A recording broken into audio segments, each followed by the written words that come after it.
Bismillahirrahmanirrahim and Assalamu alaikum dear students. Welcome to Anpal Institute of Health Sciences Lahore. Today we will discuss second lecture of unit number 3, defense mechanism of the body. In defense mechanism of the body, today we have topic of mechanism of drug resistant.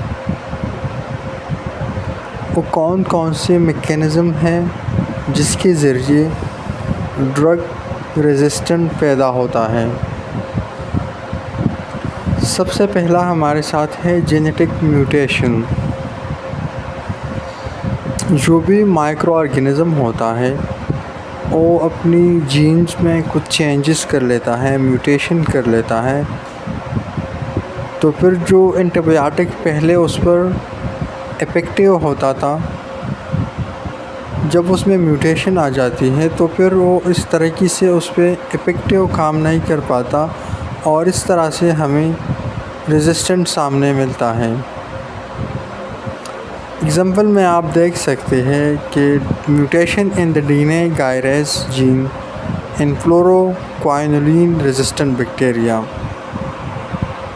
फ्लोरोक्वाइनोलिन जो bacteria है उनकी DNA में changes आ जाते हैं, वो mutation करता है।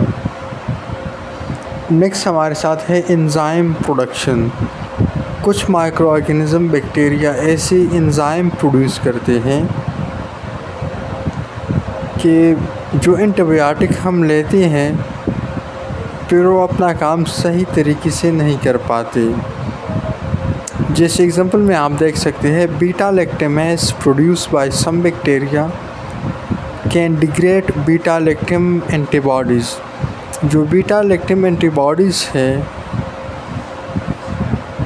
वो जब बीटा लैक्टेमेस एंजाइम प्रोड्यूस हो जाता है तो फिर वो सही तरीके से अपना फंक्शन नहीं कर पाता। एफ्लक्स पंप, हमने कल भी इसको डिस्कस किया था कि ये बैक्टीरिया का कुछ ऐसा सिस्टम है जिसके ज़रिए वो ड्रग को बाहर निकाल देते हैं अपने सेल से। तो जब ड्रग बाहर निकलता है तो फिर वो काम किस तरह करेगा, तो फिर उसमें रेजिस्टेंस पैदा हो जाती है। For example multi drug resistant bacteria such as methicillin resistant staphylococcus aureus, इसको हम MR इसे भी कहते हैं, can expel antibiotic through efflux pump. MR इसे क्या करता है, एंटीबायोटिक को एक्सपेल करता है, बाहर की तरफ फेंक देता है।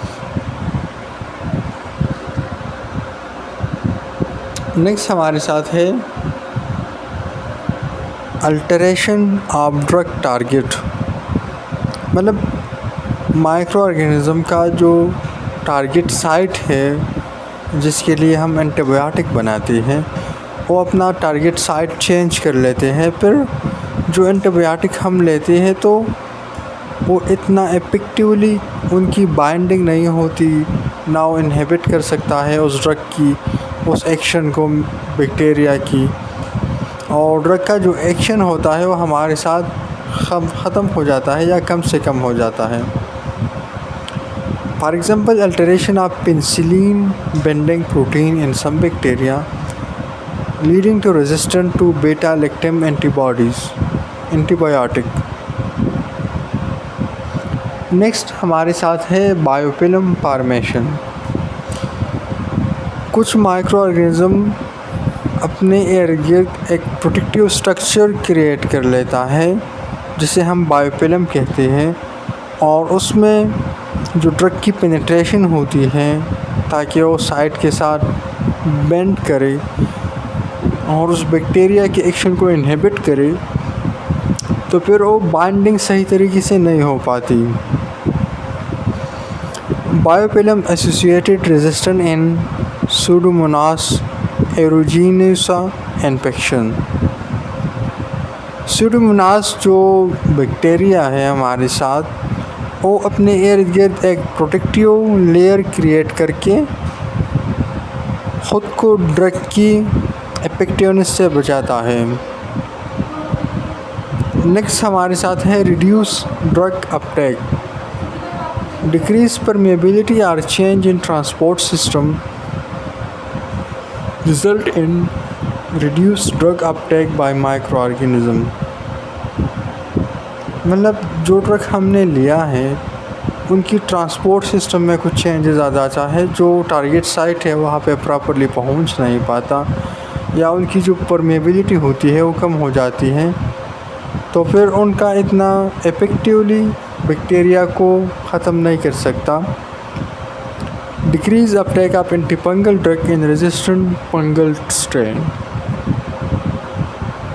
ओवर एक्सप्रेशन ऑफ टारगेट, एक हमने डिस्कस किया alteration of drug target and दूसरा है over expression of target.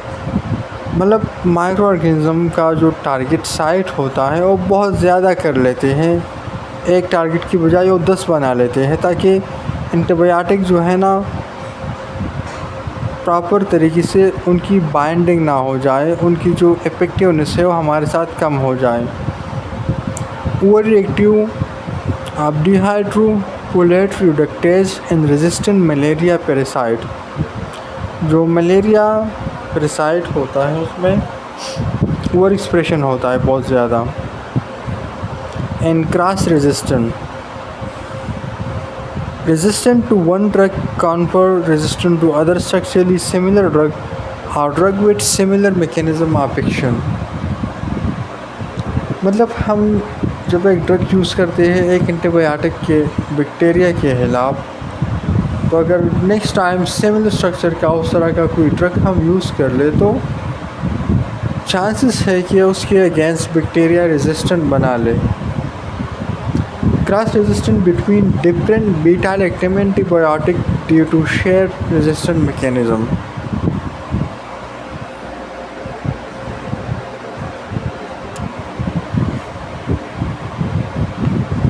So next हमारे साथ है टाइप्स ऑफ रेजिस्टेंट। हमारे साथ 2 टाइप ऑफ रेजिस्टेंट होते हैं, non specific resistant and specific resistance. Non specific resistant को हम इनेट इम्यूनिटी या नेचुरल इम्यूनिटी भी कहते हैं। इसमें क्या होता है, स्पेसिफिसिटी नहीं पाई जाती, ये हमारे साथ वाइडली सिस्टम में मौजूद होता है, बाय बर्थ या मदर से मिल्क के ज़रिए हमें आता है, और ये बहुत सारी बैक्टीरिया के, वायरस के, फंजाई के, जितने भी इन्फेक्शस है उन सारे के ख़िलाफ़ भी इफ़ेक्टिवली रेजिस्टेंस शो करता है। उसको हम फर्स्ट लाइन ऑफ डिफेंस भी कहते हैं, हमारा जो इम्यून सिस्टम होता है। In microbiology non specific resistant also known as innate immunity और natural immunity. Report to inherent, मतलब ये पैदाइश के तौर पर हमें मौजूद होती है। General defence mechanism that the body possesses to protect against a wide range of micro organism. ठीक है, मतलब इसमें बहुत सारे ऑर्गेनिज्म के खिलाफ ये रेजिस्टेंस शो करता है immune system, regardless of their specific identity और कैरेक्टरिस्टिक। चाहे कैसी भी उसकी कैरेक्टरिस्टिक हो, ये रेजिस्टेंस शो करता है।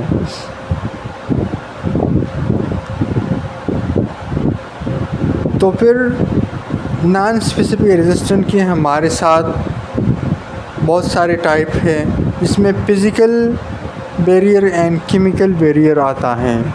ठीक है, तो फिज़िकल बैरियर हमारे साथ कौन कौन से होते हैं, इसको हमने कल भी डिस्कस किया था। सबसे पहला बैरियर तो हमारे साथ स्किन है एंड दूसरा है म्यूकस मेम्ब्रेन। स्किन हमारे साथ first line of defence mechanism है। ये क्या करता है, हमारी इंटरनल स्ट्रक्चर को प्रोटेक्ट करता है बाहर के ऑर्गेनिज्म से, कोई ऑर्गेनिज्म इंटरेक्ट ना करे, डायरेक्ट पेनिट्रेट ना करे हमारी बॉडी के अंदर। एंड म्यूकस मेम्ब्रेन ट्रैप कर लेता है मुख्तलिफ माइक्रो ऑर्गेनिज्म को और फिर बाहर की तरफ निकाल लेता है। केमिकल बैरियर में हमारे पास सलेवा आता है, उसमें मुख्तलिफ़ केमिकल होती है, टीयर्स आ जाते हैं, स्टमक एसिड हो गया एंड एंटी माइक्रोबियल पेप्टाइड। जब आप फूड खाते हैं या थोड़ा बहुत कुछ खाते हैं तो सलेवा में जो एंटी बैक्टीरियल इफेक्ट होता है, वो जो जितनी जर्म्स मौजूद होते हैं उसमें फूड पार्टिकल में, वो थोड़ी सी इनहिबिट कर लेता है। अगर आपकी आँख में कुछ चला जाए धूल मिट्टी, तो टीयर में ऐसी सिस्टम है कि वो सारी गंदी चीज़ों को बाहर निकाल लेता है, हमारे आँखों की हिफाजत करता है। स्टमक एसिड HCl हमारे साथ स्टमक में प्रोड्यूस होता है, हमारे फूड की अब्जॉर्प्शन में भी हेल्प करता है, और जितनी भी हार्मफुल चीज़ें अगर हमने खाई इंटेंशनली या अनइंटेंशनली तो उसको किल कर लेता है। नेक्स्ट हमारे साथ है सेलुलर कंपोनेंट। कुछ हमारे साथ सेल होते हैं जैसे न्यूट्रोफिल हो गया, मैक्रोफेज हो गया या नेचुरल किलर सेल। इसको हम नेक्स्ट क्लास में इंशाल्लाह डिटेल से डिस्कस करेंगे। इनकी खुसूसियात क्या होती है, ये माइक्रो ऑर्गेनिज़म को इनगल्प करता है और उनकी ग्रोथ को ख़त्म कर लेता है। ठीक है। नेक्स्ट हमारे साथ हैं molecular component. These include proteins such as complement protein and acute phase protein that can directly neutralize microorganisms or enhance the immune response against them। ये जो मुख्तलिफ हमारे साथ कंपोनेंट होते हैं, complement protein and acute phase protein, ये क्या करता है, माइक्रो ऑर्गेनिज़म की जो फंक्शन होता है उनको न्यूट्रलाइज करता है ताकि हमें हार्म ना पहुंचाए, और हमारे इम्यून सिस्टम को स्ट्रॉन्ग करता है।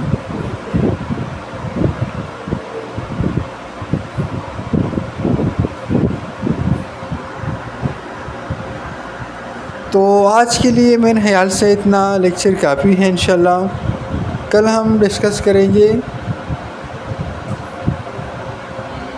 Role of skin and mucus membrane in non specific resistant. ठीक है। तो अगर आपका कोई भी क्वेश्चन हो तो आप हमसे पूछ सकते हैं। तब तक के लिए अल्लाह हाफ़िज़।